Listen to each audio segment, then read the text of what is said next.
Hi guys what's up, कैसे हो सब लोग। मेरा नाम है एल सिंह और आप देख रहे हैं अपना यूट्यूब चैनल नेशन फर्स्ट। तो भाई लोगों, जो मैं आज आपके लिए वीडियो लेके आया हूँ सैयद मुजम्मिल की लेके आया हूँ। ये पाकिस्तानी है लेकिन बाहर रहते हैं। जैसे कि आपको मैंने इनकी वीडियो पे पहले भी रिएक्ट करता रहता हूँ। जब मैं इनकी वीडियो लेके आता हूँ मैं थोड़ा सा अपनी लैंग्वेज को संभाल के बोलता हूँ इन पाकिस्तानियों के खिलाफ। रीज़न ये है क्योंकि मैं नहीं चाहता, क्योंकि ये पाकिस्तानी है बेसिकली, अगर मैं थोड़े हार्ड इनकी वीडियो पे लैंग्वेज पे यूज़ करूँगा तो ये भी थोड़े से हर्ट होंगे। लेकिन मैं इनकी वीडियो क्यों दिखाता हूँ, मेरा रीज़न है। मैंने आप लोगों को हमेशा बोला है कि मैं इन पाकिस्तान में और जो है ना, उसमें 1% बंदे हैं जो मेरे को लगता है कि सही हैं। बाकी 99% बंदों को मैं पसंद नहीं करता, दिल की गहराइयों से बिल्कुल पसंद नहीं करता। लेकिन 1% बंदे हैं जो मेरे को ठीक लगते हैं। मैं ये भी नहीं कहता कि मैं बहुत ज़्यादा बड़ा एडमायर हूँ या बहुत बड़ा उनका वो हूँ, फ़ैन हूँ। लेकिन मेरे को ये लगता है कि ये सच की बात करते हैं और सही अपना बताते हैं, एनालाइज जो करते हैं। ये इंडिया की भी तनकीद करते हैं लेकिन इनका मैनर एक बड़ा अच्छा लहजा होता है, फैक्ट एंड फिगर होती है। ये पाकिस्तान की करते हैं, फैक्ट एंड फिगर करते हैं, ये कोट करते हैं अच्छे अच्छे तरीके से। तो जो इन्होंने वीडियो, आपने वीडियो बहुत देखी होंगी पाकिस्तान के मैचेस पे, हमने ट्रोल भी कर लिया, मैंने भी बना दी वीडियो, लोगों ने गालियाँ निकाली, कुछ किया। लेकिन एक समझदारी वाला आपने वीडियो देखना हो, आपने मैंटेलिटी जाननी हो, रियल मैंटेलिटी जान ली हो पाकिस्तानियों की, तो आपको उनके अंदर गहराई में जाना पड़ेगा। तो वो गहराई में आपको दिखा रहे हैं। उस गहराई में कैसे ये आपको लेके जाएंगे मुजम्मिल सर, ठीक है, मुजम्मिल भाई। मैं वैसे पाकिस्तान के किसी बंदे को भाई बोलता नहीं हूँ, लेकिन मैं मुजम्मिल भाई इसलिए बोलता हूँ क्योंकि ये, अगर ये सारे पाकिस्तानी ऐसा करने लग जाए ना तो हमें दुनिया में शांति मिल जाए, हमें भी शांति मिल जाए। लेकिन उनकी सोच बिल्कुल अलग है। मुजम्मिल भाई की सोच बहुत बढ़िया है, इसलिए मैं इनकी वीडियो जरूर करता रहता हूँ, बहुत अच्छा लगता है। तो इन्होंने जो टाइटल दिया हुआ है, ये एशिया कप का ही जो मैच हुए हैं उस पर ही दिया था, जो अफगानिस्तान के बेसिकली हुआ था, उस पर इन्होंने अपना रिएक्शन या अपने अपने व्यूज़ दिए थे। तो इन्होंने जो टाइटल दिया है वो दिया हुआ hatred of Afghan refugee in Pakistan, Afghanistan versus Pakistan Asia cup, Syed Muzammil official. ये मैंने लिंक डिस्क्रिप्शन में दे दिया, आप चेकआउट कर सकते हो। बाकी आप लोगों की मर्ज़ी है, जो आपने इनको लाइक करना, सब्सक्राइब करना, जो आपकी, वो इंडियंस पे अपना दिमाग लगाना है, मेरे को बोलने की ज़रूरत नहीं है, ठीक है। तो मैं आपको पहले वीडियो देखते हैं, मेरे साथ मिलकर वीडियो देखना है, पूरी वीडियो देखना है, एंड में मैं इस पर अपने व्यू पॉइंट दूंगा। सो पहले वीडियो देखते हैं मिलके, फिर एंड में अपने व्यू पॉइंट्स देता हूँ। So let's start the video.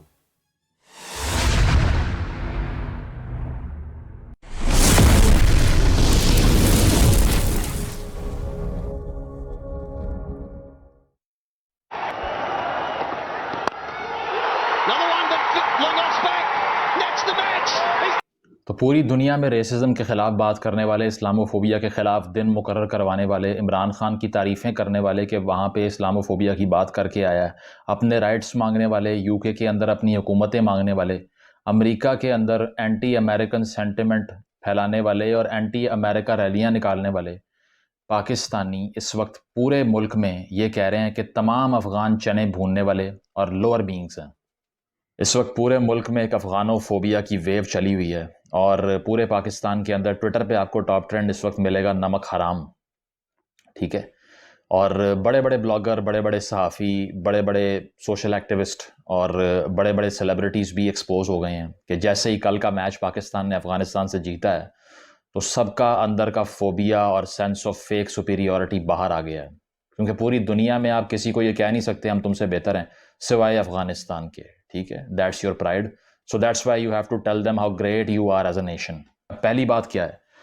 पहली बात, आप सब कहेंगे वहाँ जो कुर्सियाँ मारी हैं उन्होंने, उसके बारे में क्या ख्याल है? बिल्कुल गलत किया है, उस पर एक्शन होना चाहिए। मैं सिर्फ अपनी कौम के रवैये को डिस्कस करता हूँ हमेशा, आपको भी मालूम है अगर आप पहले से सुनते हैं तो। So I will only discuss the national Pakistani psychology against the Afghan refugees, ठीक है। तो इससे पहले कि आप उस पर अटैक कर दें, तो सब मिल के ये बावर करवा रहे हैं तकरीबन 12-13 लाख जो अफ़गान बाशिंदे पाकिस्तान में बसे हुए हैं, रेफ्यूजीज़, उनको, कि तुम लोगों की कोई औकात नहीं है और तुम सब के सब चने भूनने, बूट पॉलिश करने आते हो। हमने तुम्हें नौकरियां दी हैं, हम तुम्हें रोज़गार भी देते हैं, हम तुम्हें पालते हैं। तुम्हारी मजाल नहीं होनी चाहिए कि हमारे क्रिकेटर के सामने भी तुम स्लेज कर सको। हालांकि खेल के मैदान के ऊपर लाखों ऐसे वाक़यात ह्यूमन हिस्ट्री में सामने आए हैं जब ऐसा भी हो चुका है कि प्लेयर्स जाके शायकीन को, स्पेक्टेटर्स को मारना शुरू हो गए, दूसरे टीम के प्लेयर्स को। इतना वायलेंस होता है फुटबॉल के अंदर, NBA के अंदर, NFL के अंदर, आपको 2004 का अगर इंसिडेंट मैं कोट करूं तो NBA में जो लड़ाई हुई थी वहाँ पर, वो लोकल मैच था उसका, तो तकरीबन 9 NBA के प्लेयर्स जाके स्टैंड्स में मार के आए थे लोगों को। 2 घंटे तक लड़ाई चली थी और बाद में तकरीबन 150 गेम्स के लिए उनको बैन कर दिया गया था। फुटबॉल में इतना वायलेंस होता है कि ब्लड शेड हो जाता है, सर फाड़ दिए जाते हैं पिच के ऊपर। तो पूरी दुनिया में स्पोर्ट्स का ये कहना कि वहाँ पर बिल्कुल भी इमोशंस हाई नहीं होते। एक बंदे का, एक फास्ट बॉलर का ब्लड प्रेशर ही जो है ना वो 160 क्रॉस कर गया होता है जब वो भाग के आके बॉल करता है। और वहाँ पर स्लेजिंग 1000 मरतबा हम देख चुके हैं, हो चुकी है। अभी कुछ साल पहले BBL के अंदर जब शेन वॉन जिंदा था तो उसने मार्लोन सैमुअल्स की शर्ट पकड़ के खींच दी थी यहाँ से और कहा था कि चले जाओ यहाँ से, दफ़ा हो, ये मेरा मुल्क है। तो ऐसे बहुत से वाक़यात हो चुके हैं। लेकिन यहाँ पर क्या है, अब आपको एक्सप्लेन ये करना है कि अफ़गानिस्तान के शायकीन का, जिन्होंने कुर्सियाँ उठा के मारी हैं पाकिस्तानियों को, उनके हेटरेड की वजह क्या है, एक ये समझना, नंबर 1। नंबर 2, पाकिस्तान के अंदर अफ़गान फोबिया की वजह क्या है। इन दोनों चीज़ों का एनालिसिस करते हैं। अब आप कहेंगे ऐसा तो हुआ ही नहीं कि पाकिस्तानी कह रहे हैं कि ये चने भूनने वाले, मकई भूनने वाले हैं। तो एक लोकल फैमिली का इस मैच पर रिएक्शन क्या है, ज़रा पहले ये देखिए। ये औकात भूल जाते, अपनी बदतमीजी कर रहे हैं आसिफ अली से, मकई वाले, बुट्टे बुट्टे वाले, मकई वाले, चने, काले चने। मार इसको, मार इसको, सही करा, बिल्कुल बिल्कुल सही करा साले, नमक हराम, सही करा, पकड़ के मार इसको, पकड़ के, कुत्ते का बच्चा, भाग जाते साला मनहूस। अल्लाह पाक को गुरूर पसंद, भरा को याद है बगैर कर। तो देखा आपने, मकई भूनने वाले और चने भूनने वाले, इन्होंने बदतमीज़ी की है, इनकी औकात इनको याद दिलवानी है। ये एक कॉमन पाकिस्तानी की परसेप्शन है, ठीक है। कालीन बेचने वाले, जूते पॉलिश इनसे करवा लो, इसके अलावा ये कुछ नहीं कर सकते। ये नहीं मालूम कि तकरीबन 10,000 अफ़गान जो तालिब इल्म हैं वो इस वक्त पाकिस्तान के मुख्तलिफ यूनिवर्सिटीज़ में पढ़ भी रहे हैं, PhD डॉक्टर्स भी हैं, ठीक है, प्रोफेशनल्स भी होंगे। लेकिन आपने सबको क्या कहा, मकई भूनने वाला, वो भी उनको जिनको फॉर्मल एजुकेशन मिल ही नहीं सकी। आपके अपने तकरीबन 2.5 करोड़ बच्चा स्कूलों से बाहर मकइयाँ भून रहा है पंजाब के अंदर, दीगर सूबों के अंदर, तो वो आपको प्रोफाइलिंग वहाँ नज़र नहीं आती। उनको स्कूलों में नहीं डालना। लेकिन जो जंग से बचने के लिए बॉर्डर क्रॉस करके आए थे वो सारे मकई भूनने वाले हैं। और ये सिर्फ आम पाकिस्तानी की मेंटालिटी नहीं है, एक बहुत बड़े स्पीड स्टार वो क्या कहते हैं, ज़रा ये भी सुन लें आप। एक पठान ने दूसरे पठान को फैंटी लगा दी, लेकिन ये बदतमीजी बर्दाश्त नहीं होगी, तो इसीलिए अल्लाह ने आपको सजा दी। मुझे बहुत गुस्सा है इस चीज का। हम लाड करते हैं, प्यार करते हैं, पनाह देते हैं, रेफ्यूज एज अ रख के आपको।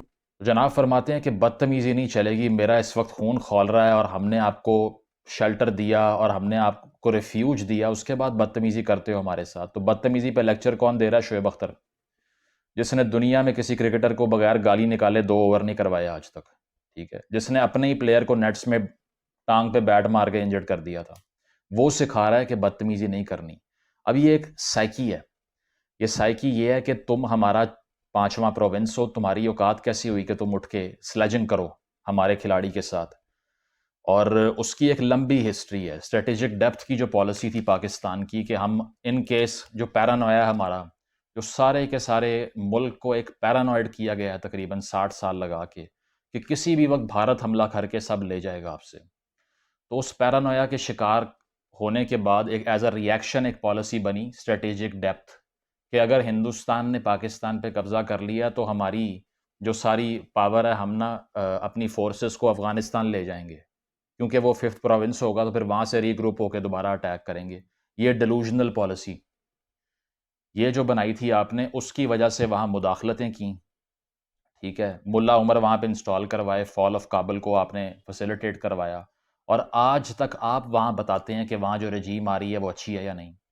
जिस तरह इमरान खान साहब ने फरमाया था कि ग़ुलामी की ज़ंजीरें तोड़ दी हैं अफ़गान बाशिंदों ने, अफ़गानिस्तान के लोगों ने, इसीलिए तालिबान का अब रूल आ गया। ये पता ही नहीं कि उन्होंने ही सारी अफ़गान ख़वातीन को मिल के घरों में बंद कर दिया कि स्कूल नहीं जाना, तोड़ लो ग़ुलामी की ज़ंजीरें अब। तो आपने हमेशा से उनकी राय जाने बगैर अपने फ़ैसले उन पे मुसल्लत करने की कोशिश की, और ये वो जहर है जो अब काटना पड़ेगा आपको, वही जहर जो दीगर नेबर्स के साथ आपने किया है। तो अगर आप एक लंबी तारीख ये देखें, अब आप कहेंगे अमेरिका ने और कौमों ने उनके साथ बुरा किया है, अमेरिका से वो अवेंज कर सकते हैं किसी चीज़ को, या अमेरिका बॉर्डरिंग कंट्री है, उनका नहीं है। आपको इस बात पे भी एतराज़ है कि वो भारत से बात कर रहे थे। भाई इंडिपेंडेंट नेशन है, फॉरेन पॉलिसी तुम बना के दोगे उनको? मैं और आप कौन होते हैं अफ़गानिस्तान की फॉरेन पॉलिसी डिसाइड करने वाले? उस पे भी एतराज़ है, ठीक है। खुद चीन से बातें कर रहे हैं जहाँ पे 10 लाख बंदा उन्होंने कैंपों के अंदर मुसलमानों को बांध के मारना शुरू किया हुआ है। वो ठीक है, ये गलत है, ठीक है। और हज़ारों मील दूर फ़लस्तीन में जुल्म हो रहा है, उस पे कंडेमनेशन और जो है ना वो छातियाँ पीटना शुरू हो जाते हैं, लेकिन जब यहाँ धमाके होते हैं खबर भी नहीं चलती कहीं पे। तो ये एक मेंटालिटी थी हमेशा से कि ये सबसर्विएंट है हमारे। अब वहाँ पर मुदाखलतें करने का नतीजा क्या होता है कि रेफ्यूजीज़ यहाँ पर आते हैं और कहाँ पे आएँगे? आपने उनकी अंडरस्टैंडिंग कभी ली है नेशनलिज्म की? ड्यूरन लाइन को किसी एक अफ़गान लीडर ने आज तक एक्सेप्ट किया? इवन तालिबान भी डिबेट करते हैं इसके ऊपर, जो आपको बहुत पसंद है, वो भी एक्सेप्ट नहीं करते। वो कहते हैं कि ये जो मुआहदा अफ़गान किंग और मोर्टा ड्यूरेंट के दरमियान हुआ था ब्रिटिश गवर्नमेंट के अंडर, हम नहीं मानते उसको। हमारी राय शामिल ही नहीं थी उसके अंदर।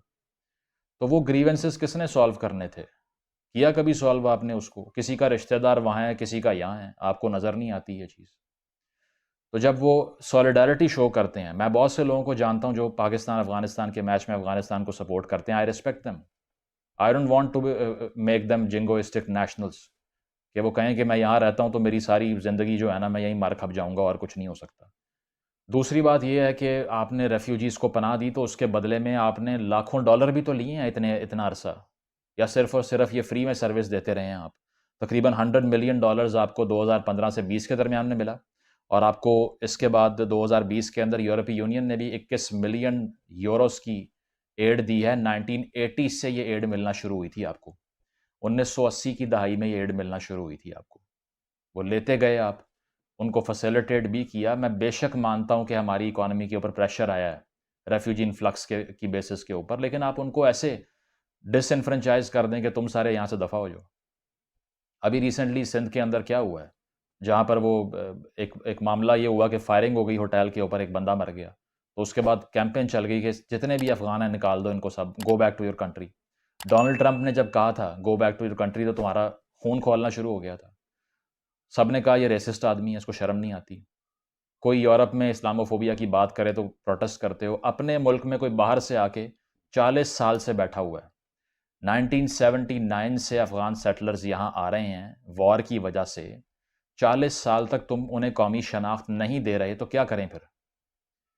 आप तो बाहर जाते हैं, 5 साल में पीआर मिल जाता है आपको, वहाँ के सिटीजन बन जाते हैं, शादी भी कर लेते हैं, घर भी बना लेते हैं, कारोबार भी आपका हो जाता है। यहाँ पे तो आपका सिटीजनशिप का लॉ क्या है ये बताएं आप। पाकिस्तानी सिटीजनशिप हासिल करने के लिए कितने साल रहना पड़ता है, किसी को पता है? मुझे भी नहीं पता। तो ये वो चीज़ है कि आप ये इस तरह के लॉज आपने बनाए नहीं जो इंक्लूसिव हों। उनकी तीसरी नस्ल यहाँ पे बड़ी हो चुकी है, अभी तक यही चल रहा है, go back to your country. UNHCR की मैसिव एड की बेसिस पे उनको फैसिलिटेट करते आए हैं, और कहा उन्हें क्या जा रहा है, नमक हराम। ठीक है। और एक आर्ग्यूमेंट ये होता है कि अगर ये सारा कुछ पाकिस्तानी स्टेट ने उनके खिलाफ किया तो वो आम लोगों से क्यों बदला ले रहे हैं, वो आम लोगों को क्यों मार रहे हैं? तो भाई स्पोर्टिंग पैशन है, उसके पीछे कोई ज़रूरी नहीं है कि कोई नेशनलिज्म का हेटरेड भी इन्वॉल्व हो। 1000 दफ़ा स्टेडियम्स में फ्रेंडली कौमें लड़ पड़ती हैं। न्यूजीलैंड और ऑस्ट्रेलिया की जो राइवलरी है वो इतनी मैसिव है क्रिकेट के अंदर, और बहुत सी राइवलरीज रही हैं इस तरह की। एशेज़ में क्या क्या कुछ नहीं होता, कितना स्लज करते हैं। मिचेल जॉनसन की आपने गालियां देखी होंगी एशेज़ के अंदर। ऑस्ट्रेलिया ने तो कोई उनके साथ जुल्म नहीं कर दिया था। तो यही वो बात है कि ये राइवलरीज को आप ये कह रहे हैं कि आम लोगों को टारगेट क्यों करते हैं। टारगेट करने की बात यह है कि एक नेशनैलिटी की परसेप्शन होती है। अगर आपको और मुझे कहीं इसराइली सिटीज़न मिल जाए तो हम तो उसके भी खिलाफ होते हैं। बहुत से स्पोर्ट्स कॉम्पिटिशन्स के अंदर कोई इसराइली स्पोर्ट्स पर्सन आ जाए, आप पार्ट नहीं लेते, बॉयकॉट कर देते हैं उसका। क्या उसने फ़लस्तीनियों को मारा है या उसकी स्टेट ने मारा है? तो ये नेशनल हेट्रेड जो होता है ना, ये पोर्ट्रे किया जाता है। तो आखिर में बात ये है कि हमें ये सोचना छोड़ना पड़ेगा कि कोई जो है ना वो उसके फ़ैसले हमने करने हैं, या फिर वहाँ रजीम कौन सी आनी चाहिए, वहाँ के लोगों को क्या करना चाहिए। इसीलिए वहाँ पे आज गली मोहल्लों में आपके इदारों के ख़िलाफ़ जुलूस निकल रहे हैं, क्योंकि आपने हमेशा से पैट्रनाइज़ किया उनको, कॉन्डिसेंडिंग बिहेवियर है आपका। आप उन्हें ये कहते हैं तुम लोग जाहिल हो, तुम्हें कुछ मालूम नहीं है। तो ये बात है कि हमें अफ़गानिस्तान को एज़ अ सॉवरन नेशन देखना चाहिए। अगर उनकी राइवलरीज़ भी हैं तो उसकी भी रीज़न तलाश करनी चाहिए, और किसी को, पूरी कौम को, पूरी नस्ल को गाली देने से पहले ये सोचना चाहिए कि आप भी करोड़ों की तादाद में यूरोप में, अमेरिका में, यूके में और दीगर कंट्रीज़ में बैठे हुए हैं। अगर होम कंट्री पे आपका ये रवैया है तो आप भी बाहर ये डिज़र्व करते हैं। और अगर आप इस्लामोफोबिया का मातम करते हैं तो इसका मतलब ये है कि आपको भी अपने मुल्कों में माइनॉरिटीज़ के साथ, बाहर से आने वाले सेटलर्स के साथ और अक़लियतों के साथ अच्छा रवैया इख्तियार करना पड़ेगा। Only then you deserve good treatment overseas. Otherwise ये जस्टिफाइड है कि आपके ख़िलाफ़ वहाँ पे रेसिज़्म हो, अगर आप यहाँ कर रहे हैं तो। तो रेसिज़्म अपने लिए बहुत बुरा लगता है, लोगों के लिए करते हुए बुरा नहीं लगता आपको। इसको कंडेम करना पड़ेगा, इस थिंकिंग को एक्सेप्ट करना पड़ेगा कि they are a sovereign nation, they are free to decide for themselves. और वो क्रिकेट टीम है या कोई भी चीज़ है, they have their own expression. सिर्फ ये कहना कि तुम ये नहीं कर सकते क्योंकि हमने तुम्हारे ऊपर एहसान किए, डेलूजनल थिंकिंग है। हिस्ट्री पढ़ें तो आपने जितना वहाँ तबाहाली फैलाई है, जितना वहाँ पे बंदा मरवाया है और जितनी मुदाखलतें की हैं, उसके बदले में जो एहसान किया है वो बहुत छोटा है। Thank you. तो भाई लोगों, आपने देखी वीडियो मुजम्मिल साहब की, सैयद मुजम्मिल साहब ने।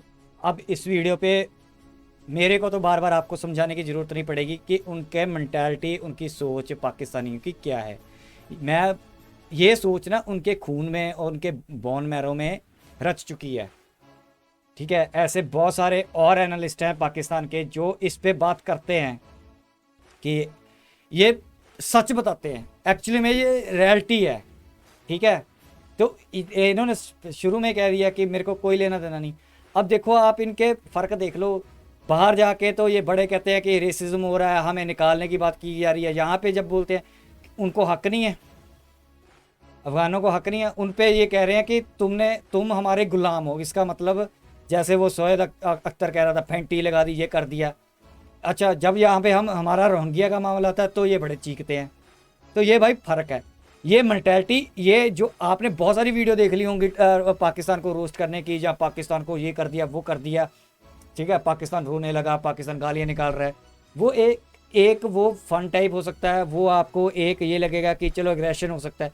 लेकिन ये जो बातें कर रहे थे ना मुजम्मिल, ये उनकी गहराई, बहुत डीप सोच के बारे में बता रहे हैं पाकिस्तान के बारे में। ये हर बंदे की सोच वहाँ पे ऐसी है। बहुत इनकी, ये किसी के सगे नहीं है, ये किसी के सगे नहीं है। ये अपने, चलो दुनिया के तो सगे इन्होंने क्या होना है, ये अपने खुद के सगे नहीं है, खुद के सगे नहीं है। जैसे आपने वीडियो में देखा होगा, एक दिन ये अपने पाकिस्तान की टीम को वाह पे चने के झाड़ पे चढ़ा देते हैं, दूसरे दिन उसी टीम को गालियाँ, उसी पीसीबी को गालियाँ, वही ड्रामेबाजियाँ, वही रोना धंधा, रोना पीटना, छाती पीटनी है, इस्लामोफोबिया पे बोलना है, दुनिया के बारे में सारा इनको बोलना होता है। अपना नहीं देखते, ये अपने कभी गिरेबान में जाके नहीं देखते। ये रियल पाकिस्तान की सच्चाई है। हम इंडियंस बोलते हैं या कोई और बोलता है तो कईयों को तकलीफ होती है कि तुमको क्या पता, अमन की आशा वाले लग जाते हैं।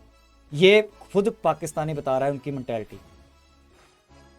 मेरे को बड़ी अच्छी लगती है इनकी वीडियो, क्योंकि मैंने इनकी एक डिबेट और देखी थी, इन्होंने पाकिस्तान में जाकर की थी, दो ढाई घंटे की डिबेट है इनकी, वो मैंने देखी थी। बहुत अच्छा लेक्चर देते हैं, बहुत अच्छा, और फैक्ट्स पे बात करते हैं। अब फैक्ट चेक भी कर सकते हो, हवा में बात कोई नहीं करते ये। ठीक है ना, बायस्ड होकर बात करते हैं। अभी तक जो जितना मैंने इनको रीड किया, या जितना मैंने इनकी वीडियोस देखी हैं, ऑफलाइन देखी हैं, यानी कि मेरे कहने का मतलब इस चैनल पे नहीं दिखाई, लेकिन जहाँ पे भी मैं इतने, आप भी जज कर सकते हो, जितनी मैंने इनकी पुरानी वीडियो भी की है आप जज कर सकते हो। और मेरा भी इनको देख के ना, इनकी बातें सुन के मेरा भी पाकिस्तान के, जो ये नहीं कह रहा हूँ कि मेरा नज़रिया चेंज हो जाता है, लेकिन मैं बोल नहीं पाता यार इनको, क्योंकि मेरे को पता ही है यार ये पाकिस्तान के हैं, अच्छी बातें करते हैं। अब मैं यहाँ बैठ के वो जो मैं जैसे हार्ड लैंग्वेज यूज़ करता हूँ तो इनको लगेगा कि यार ये मैं सही बातें कर रहा हूँ, लेकिन ये मेरे मुल्क को, फिर भी जैसा मर्जी है यार, मुल्क तो इस भाई का है ना, तो वो दिल पे आ जाती है। इसलिए मैं थोड़ा सा सॉफ्ट रहता हूँ इनकी वीडियो पे। मैं ऐसी बात नहीं करता कि मैं सिर्फ इनके दिल की वजह से मैं थोड़ा सा चुप कर जाता हूँ, वरना मैं तो पसंद ही नहीं करता पाकिस्तान को बिल्कुल भी।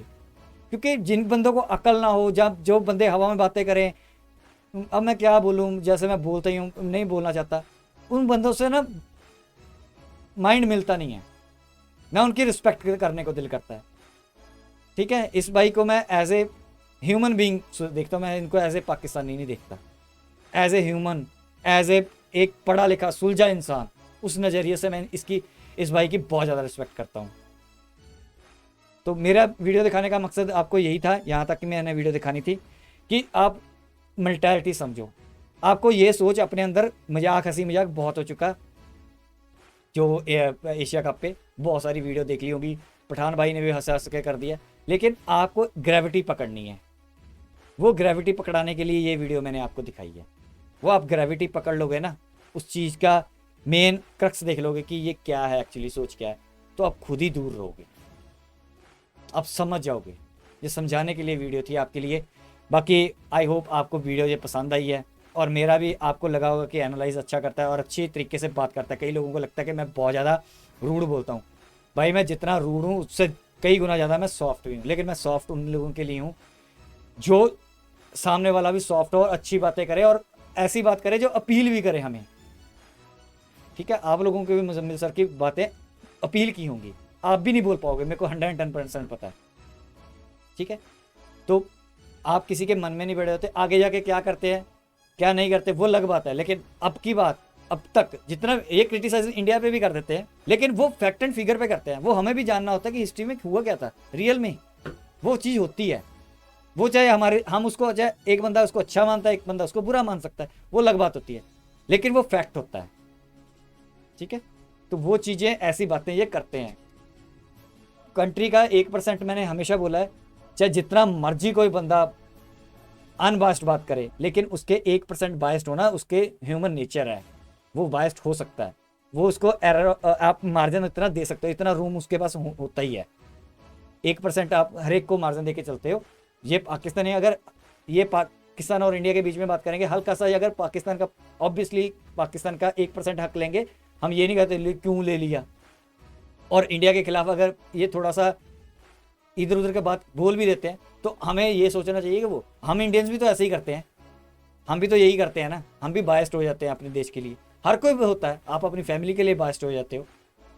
चाहे जितने मर्जी आप जज हो, जितने मर्जी आप टॉप क्लास लीडर हो, जितने मर्जी, जब अपने पे थोड़ी सी बात आती है तो उस पर 1% बायस्ड होना जरूरी है। हाँ, ये नहीं होता कि आप बिल्कुल ही बायस्ड हो जाओ और सच को ही ख़त्म कर दो। तो ये बात मैंने इनमें अब तक तो नहीं देखी। बाकी 1% 2% हो भी जाएंगे, 5% भी हो जाएंगे, तो मेरे को नहीं लगेगा, क्योंकि मैं सिर्फ इनकी अच्छी अच्छी बातें, जो इनकी वो चीज़ें देखता हूँ कि जो इन्होंने फैक्ट एंड फिगर्स पे बात कर रहे हैं वो ट्रू होती हैं। तो यहाँ तक थी वीडियो। प्लीज़, आई होप अगर आपको ये वीडियो पसंद आई है तो लाइक करना, सब्सक्राइब करना, शेयर करना, और सब्सक्राइब करके इस इन्फॉर्मेशन वॉरफेयर में आप नेशन फर्स्ट के सोल्जर बन जाओ। मेरी आप सबसे रिक्वेस्ट है, मेरा इससे हौसला बढ़ता है। मुझे को लगता है मेरे साथ सोल्जर जुड़ रहे हैं, और मेरे को हौसला इससे बढ़ के, मेरे को ऐसा लगता है कि इस इन्फॉर्मेशन वॉरफेयर में मेरे साथ और भी मेरे सोल्जर हैं, जो हम मिलके ये साथ इन्फॉर्मेशन वॉरफेयर में अवेयरनेस भी फैला रहे हैं। और जो 5th जनरेशन वॉरफेयर हमारे खिलाफ हो रही है, आपको पता ही है, वो जैसे ट्रेंड चलते हैं, जहाँ जो कुछ चलता है उसके अगेंस्ट हम लड़ सकें। तो यहाँ तक की वीडियो, मिलेंगे नेक्स्ट वीडियो में, तब तक के लिए जय हिंद।